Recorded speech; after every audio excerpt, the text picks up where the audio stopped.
Marianne, the Frugal Chef. Hey, listen, I found some corn in the supermarket today at 25 cents a piece. It's super tender and juicy and so good. So I decided to make some corn chowder. Let's make this, okay? Let's take the kernels off this cob. I want to show you how I do it. I always work inside a deep bowl. And I just grab my knife and go down that cob. God, this knife, man, I just reviewed it. It's so beautiful. I love it.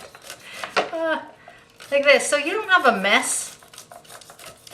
The kernels aren't going all over the place, you know. Just take them out. And then once we're done with this half, we're just gonna flip it and finish the other side. Oops. Like this, okay? So go ahead and do that with 6 ears of corn, and we'll get our soup going.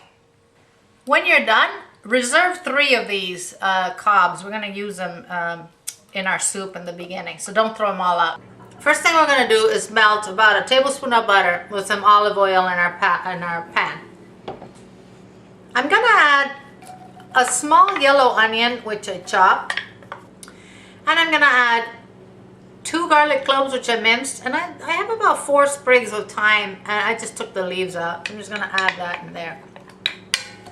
And now I'm going to just let this cook until it's translucent and soft for about, I'm going to say about 8 minutes.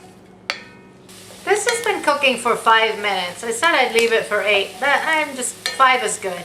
Now I'm going to add 1 celery stalk and 1 large carrot, which I diced, and I'm just going to let that now saute together for another 4 or 5 minutes.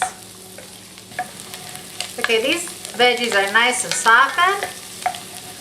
Now I'm going to add a 1/4 cup of flour to this.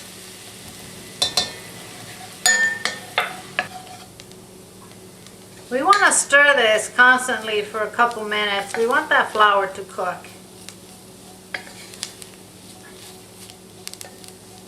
Now I'm going to whisk in 4 cups of vegetable stock.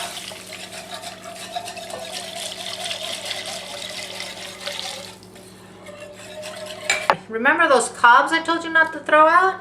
So now we're just going to put, I just cut them in 2, and I'm just going to put them into the soup here.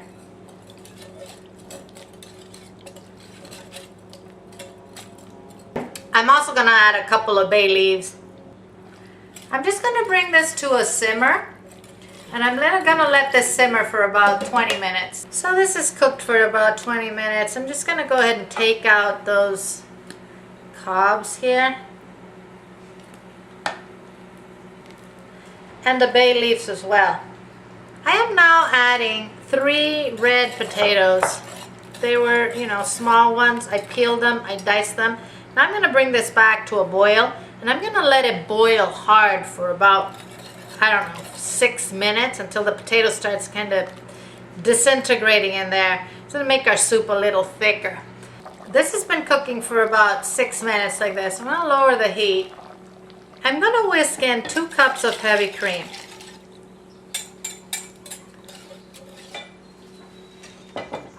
And I'm going to add the kernels from my 6 pieces of corn.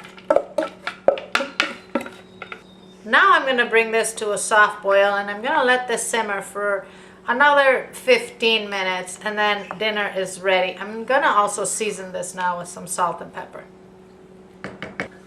You know, if you wanted to make this low in fat, rather than use the broth and the cream, you could use just low-fat milk from the very beginning. Just put your 6 cups of low-fat milk in there, and, you know, do what we did. So that's an alternative if you want to keep this nice and healthy and clean. Also, you know, you could add chopped red bell pepper into this, about 1/2 cup if you'd like. I'm not going to because, you know, my husband hates bell peppers, but if you'd like to, go ahead and put it in now.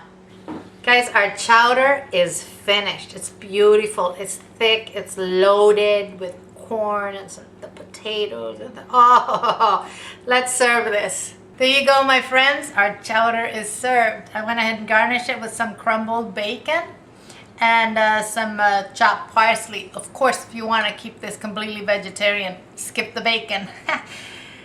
Bon appetit, my friends, from thefrugalchef.com. Make sure you come and see us. We have all kinds of recipes that are not in video form. Eat well without going broke. I will see you guys soon.